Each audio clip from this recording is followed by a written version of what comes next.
Alhamdulillahirabbil alamin. Apalagi buktinya bahwa Allah itu wujud.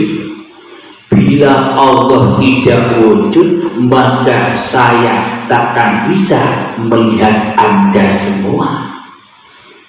Anda semua takkan pernah wujud bagi saya bila tak ada yang wujud, bila tak ada uribe Allah.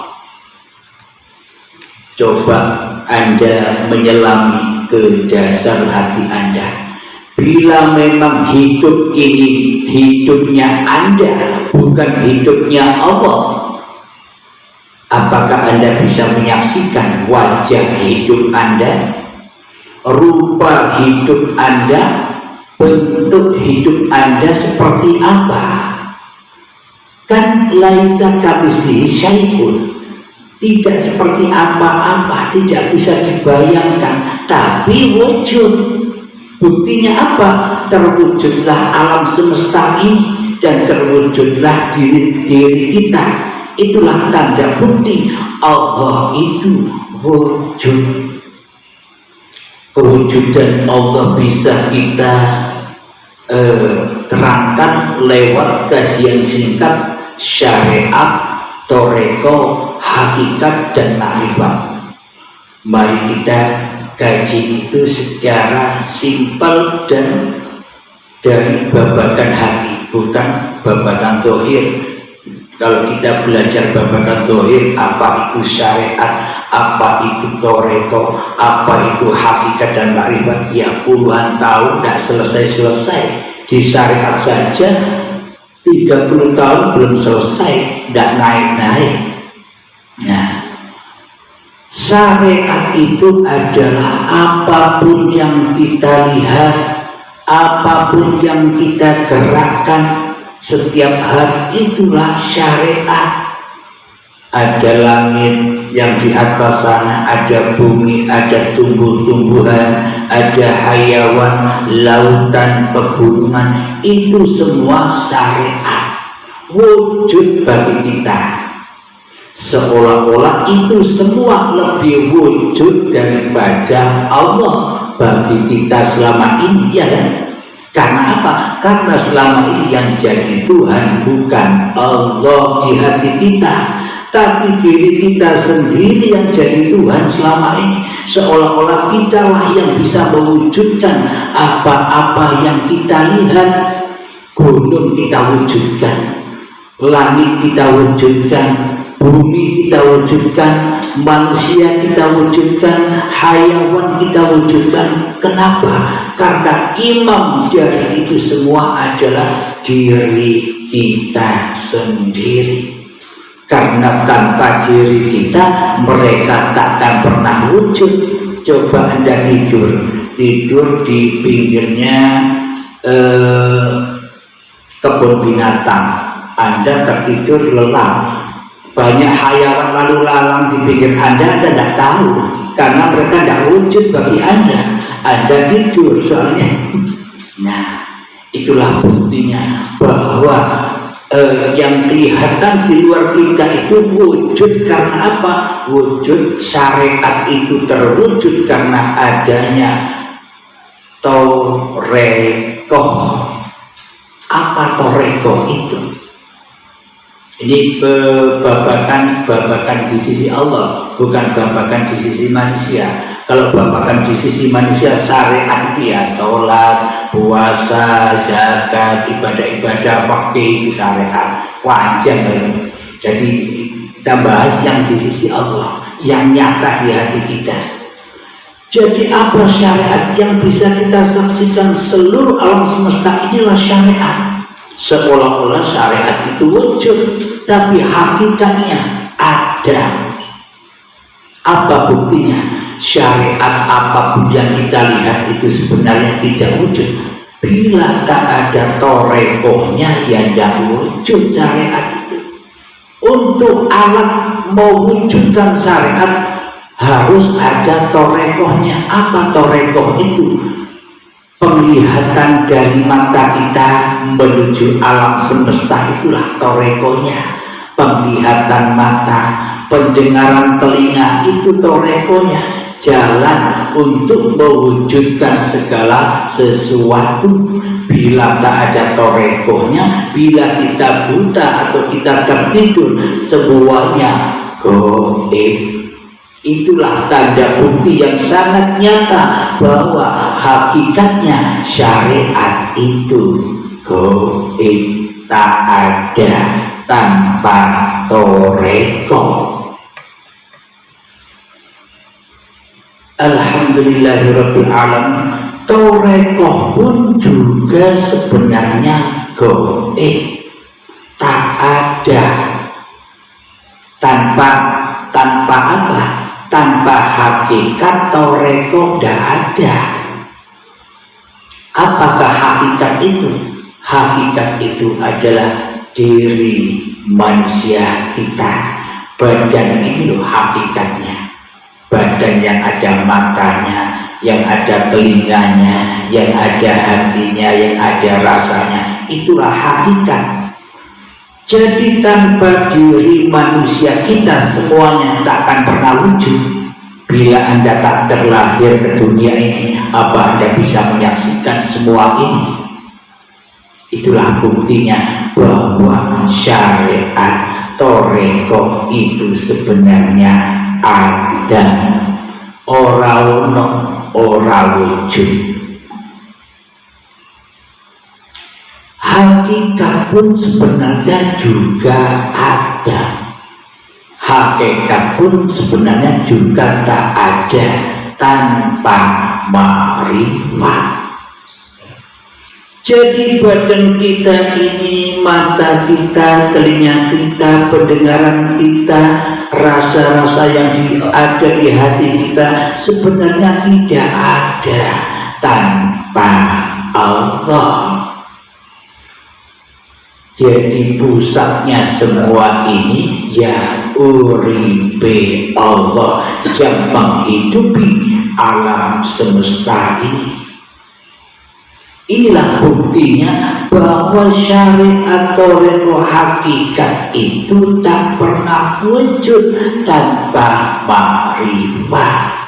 Jadi apapun yang kita lihat, cewek yang cantik-cantik dan cowok yang ganteng-ganteng ini sebenarnya tidak ada tanpa Allah. Kalau Anda tidak hidup, apa Anda bisa menyebutkan cewek cantik dan cowok ganteng? Semua nama-nama itu adalah sifat-sifatnya Allah. Kalau sifatnya Allah itu biljunan, tapi yang wajib diketahui hanya 20. Contoh sifatnya Allah pembunuh. Muhammad di Al-Quran, bukan kamu yang membunuh, aku yang membunuh. Pas dengan sifatnya Allah, Allah maha menghidupkan, pun Allah juga maha mematikan. Itu sifatnya Allah. Karena kita selama ini yang jadi Tuhan, kita buta dengan Allah, seolah-olah yang bisa membunuh manusianya. Karena manusia yang selama ini mentuhankan dirinya sendiri, seolah-olah Allah itu sifatnya baik-baik saja, yang jelek sifatnya manusia. Berarti ada dua Tuhan, Tuhan kebaikan dan Tuhan keburukan. Berarti Allah tak kuasa dong atas diri manusia kita. Di dalam ayatnya Allah, khairihi wa syarrihi minallah, wallahu khalaqakum wa ma ta'malu. Allah lah pencipta dirimu dan Allah pula lah yang berkuasa atas apa yang kau kerjakan. Bagi orang-orang yang tidak bertuhan di hatinya, bagi orang-orang yang masih goib Allah di hatinya, bagi orang-orang yang masih jadi Tuhan yang wujud di hatinya, tak mau kalau kejelekan, keburukan ini disandarkan kepada Allah. Tidak mau. Sandarkan kepada aku saja manusia, biar kelihatan bahwa aku ini juga penguasa keburukan. Namun bagi hamba Allah yang sudah kembali ke wujudullah, maka tiadalah manusia itu yang punya sifat.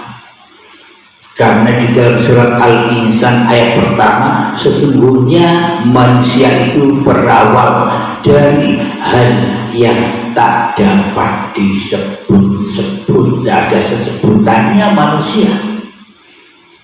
Kita selama ini bisa menyebutkan bahwa diri manusia, kan siapa yang menyebutkan? Kalau tak ada Allah, bila tak ada hidup, apa kita bisa nyebut bahwa diri kita manusia?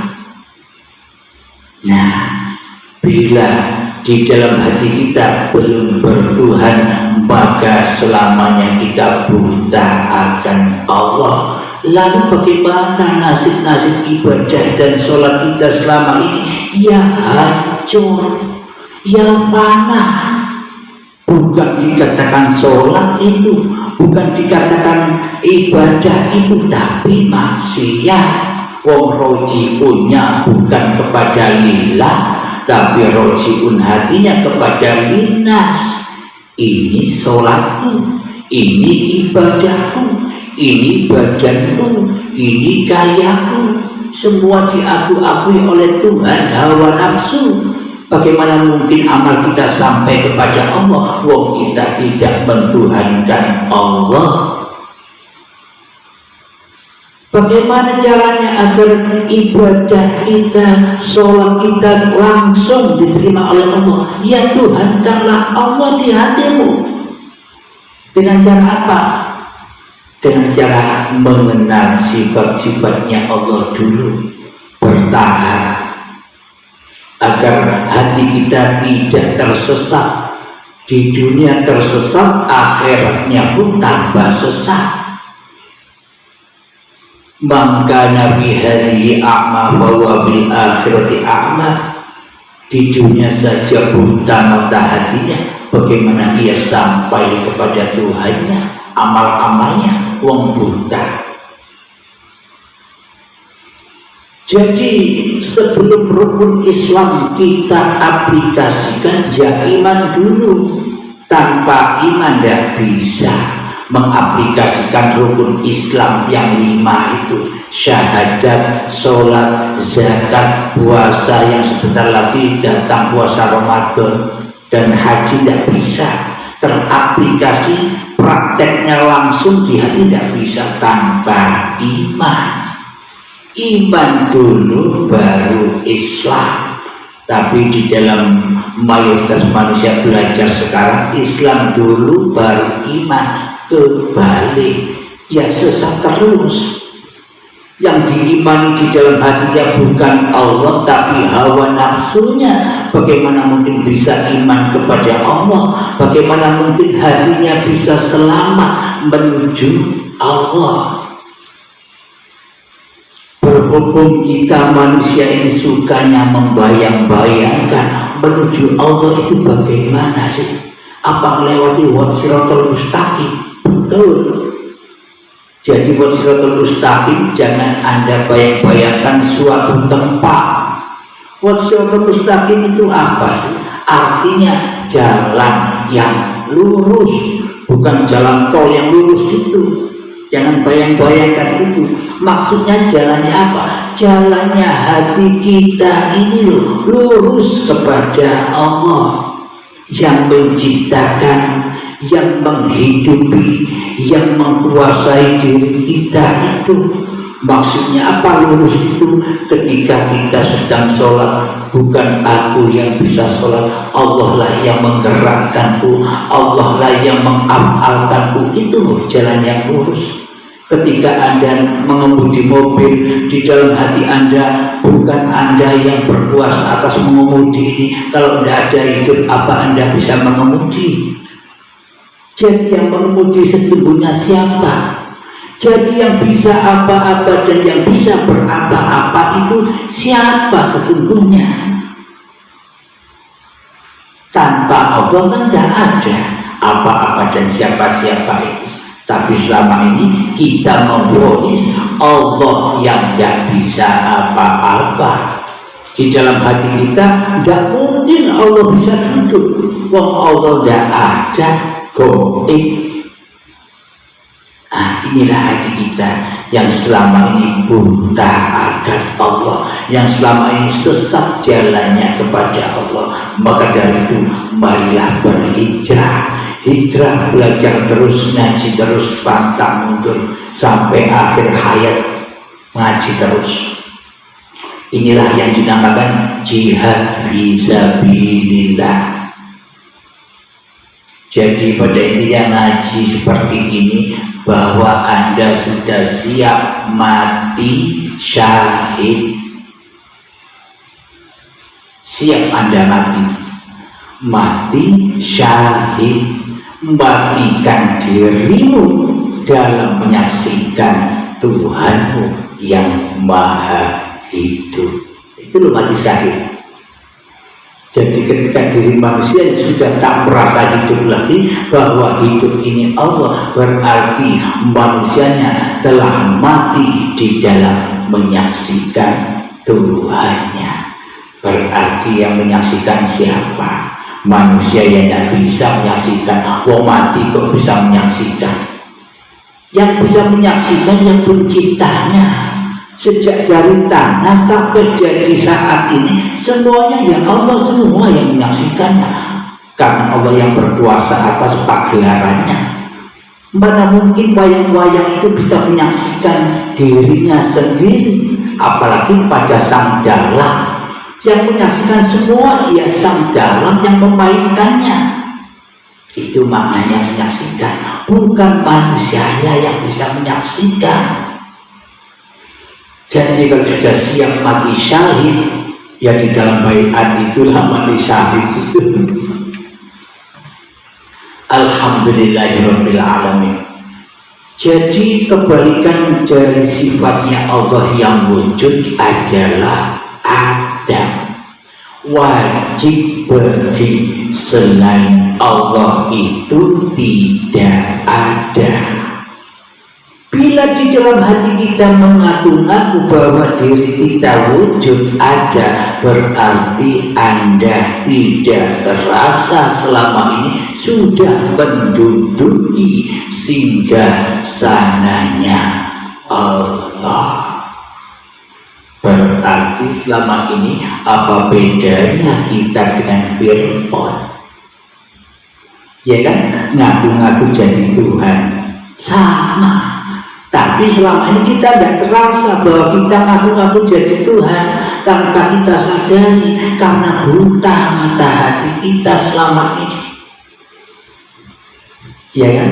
Apa tidak menangis Anda selama ini selalu dolim kepada Allah dan menyembah Allah? Di dalam sholat Anda, sholatnya itu untuk Anda sendiri, tidak dipersembahkan kepada Allah, karena Anda yang merasa bisa sholat. Akhirnya yang diaku-aku, sholatku dibakar di dalam hawa nafsunya, ibadahku dibakar di dalam hawa nafsunya, puasaku dibakar di dalam hawa nafsunya. Apa buktinya? Kita merasa lega ketika kita sudah sholat. Kita merasa bangga ketika kita bisa puasa. Kita merasa bangga ketika kita bisa beribadah. Itu buktinya bahwa sholat dan ibadah kita selama ini bukan lillah, tapi linnas, untuk manusianya sendiri. Ya diadab oleh Allah berbagai macam ketakutan, ditakut-takuti dosa, ditakut-takuti neraka, tapi tidak tahu dosa itu apa, neraka itu apa. Akhirnya kehidupannya penuh dengan ketakutan dan ketakutan. Terutama yang ditakuti dirinya sendiri, takut kepada diri manusianya sendiri, takut kepada sifat-sifatnya sendiri yang mati. Karena manusia mayoritas takut mati. Karena tidak rela manusia ini kalau tidak jadi Tuhan, inginnya jadi Tuhan terus. Apa tidak capek sampai jadi Tuhan terus, disiksa terus hatinya? Nah, Jadi maksudnya Muhammad itu diutus, Kanjeng Nabi Muhammad itu diutus ke dunia ini sebagai contoh suri tauladan bagi seluruh manusia. Nyontoh apanya? Nyontoh di dalam hatinya yang la ilaha illallah itu, bukan nyontoh pergerakan badannya. Kalau contoh pergerakan badannya tanpa kita mencontoh hidup yang ada pada Rasulullah, yang percuma. Allah tidak memandang wajah dan hartamu, Allah tidak memandang ilmu dan amalmu, Allah tidak memandang turunan siapa kamu. Allah hanya menilai hatimu. Di dalam hatimu itu yang wujud siapa, yang jadi Tuhan siapa. Bila yang jadi Tuhan dirimu, yang wujud dirimu, berarti kau sudah tinggal di dalam jahanam ya Allah. Kata Allah sekarang, tapi kata manusia besok. Apa alasannya? Karena Allahnya masih goib. Mayoritas manusia menyangka ketemu Allah itu besok di dalam surga. Nikmat yang teragung di dalam surga itu ketemu wajhullah. Berarti di dunia ini sekarang kita menganggap tidak ada Allah, yang ada hanya diri kita. Buat apa Anda sholat selama ini? Buat apa Anda ibadah kalau Allah tidak ada? Besok saja sholatnya, ibadahnya nunggu di surga bila Allah sudah nyata bagi Anda. Iya kan? Berarti percuma selama ini ibadah, sholat, puasa, zakat bila Allahnya goib. Yang dikatakan hakikat ibadah dan mengabdi itu hanya bagi manusia yang nyata Tuhannya, goib kemanusiaannya. Itulah yang dinamakan mengabdi. Jadi yang jadi Tuhan, mentuhani diri manusia kita bukan kita lagi, tapi Allah. Ini babakan hati. Memang sulit, permata ini mahal. Tidak semua orang bisa beli permata. Tidak semua orang memahami pemahaman yang seperti ini. Karena apa? Iblis setannya selalu membisikkan, jangan bro, itu ilmu sesat. Jangan mau bila engkau dikatakan goib, kamu nyata kok goib. Itu ilmu bohongan, itu sesat. Nah, memang beli permata itu mahal harganya, tidak mampu manusia kecuali orang-orang yang dikehendaki oleh Allah. Berarti sudah hancur lebur kehendak manusianya, yang ada cuma kehendak Allah, baru sampai kepada Allah. Bila kita memakai kehendak manusianya, masih wujud manusianya, sampai kapanpun takkan pernah menyembah Allah. Alhamdulillahirabbil alamin.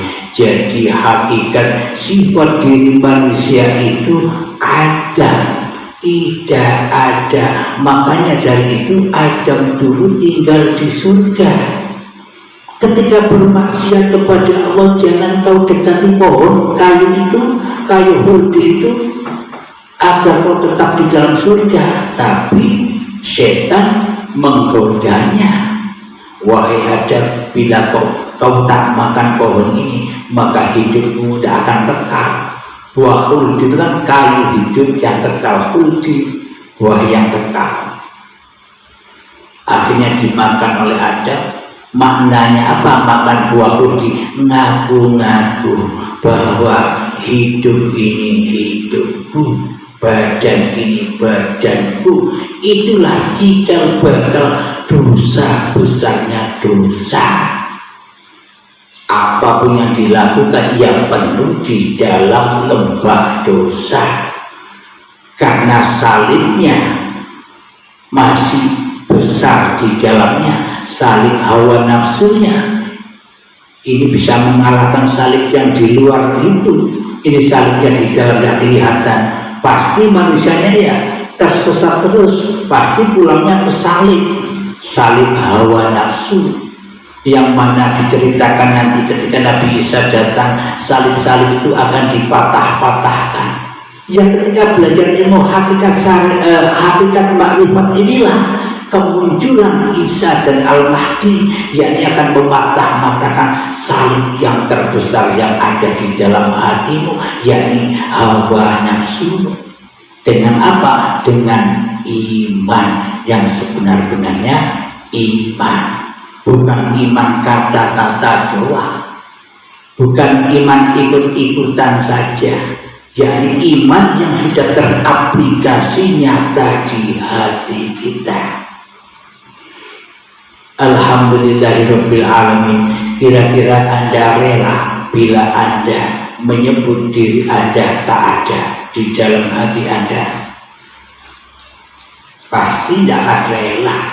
Iblis dan setannya, jangan bro, kowe itu wujud Allah sudah diterangkan di dalam Al-Quran. Alladzina yu'minuna bil ghaibi, orang mukmin percaya kepada hal yang gaib karena Allah itu gaib.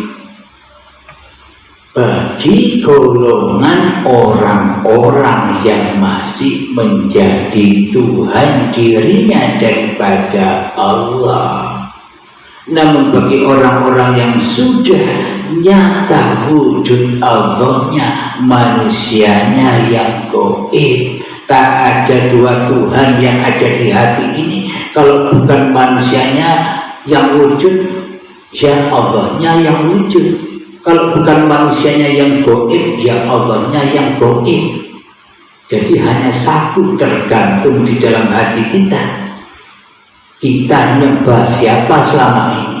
Nah, jadi selama ini hidup yang selama ini kita akui sebagai hidup kita, itulah Sang Pencipta itu. Itulah Tuhannya seluruh alam semesta. Bila Anda tidak hidup, apa Anda bisa melihat alam semesta ini? Itulah tanda bahwa Allah itu Tuhannya alam semesta. Berhubung selama ini yang jadi Tuhan Anda, kita, ya kita tak tahu itu. Kita hanya melihat di dalam Al-Quran saja. Allahu ala kulli syai'in qadir. Allah berkuasa atas segala sesuatu. Selama ini belum terbukti bagi kita karena kita tidak menyembah Allah, karena kita masih menyembah hawa nafsu kita. Nah, saat inilah kita bisa membuktikan bila tak ada hidup, tak ada uribe Allah, kita pun tak ada, dan alam semesta pun yang kita lihat takkan ada, dan kegiatan kita pun takkan pernah ada. Aktivitas apa saja yang kita lakukan tak pernah ada tanpa Allah. Nah, berarti yang bisa apa-apa siapa? Ya kan Allah, bukan manusianya. Selama ini kita salah tuduh karena iman dan akidah kita juga salah. Selama ini tidak ikut iman akidahnya para nabi dan rasul yang selalu menjunjung tinggi, melanggengkan di dalam hatinya kalimat la ilaha illallah. Tidak dibaca saja, diaplikasikan di dalam diamnya manusianya diam saja, yang anteng. Ojo melo-melo dadi pangeran, diam saja, ikuti saja apapun yang diperankan. Itu yang lebih baik daripada kita yang mengatur Allah. Bila kita mengatur Allah, bila kita merasa jadi imam bagi Allah, Allahnya jadi makmum, ya kita menghadapi berbagai macam mara bahaya. Tinggal di dalam nerakanya Allah, disiksa terus, diperbudak terus oleh apa-apa yang kita cintai di dalam hati kita. Bila kita ingin bebas dari berbagai macam huru-haranya dunia, ya pertuhankanlah Allah di hatimu, maka tenanglah hatimu, tenanglah jiwamu di sisi Tuhan yang menciptakan dan yang menguasaimu. Untuk sementara ini sifat wujud dan sifat muhalnya yang ada yang kita gaji. Alhamdulillahirabbil alamin. Sebelum kita akhiri pengajian ini, kita tetap memohon pertolongan kepada Allah lewat sholawat dolimin dawul bala. Semoga Allah selalu melindungi hati kita dari balak-balaknya hati, dari dolim-dolimnya hati, dari jahil-jahilnya hati yang selama ini jahil kepada Allah. Allahumma sholli ala sayyidina Muhammad wa asdilil zalimin bil zalimin. Allahumma sholli ala sayyidina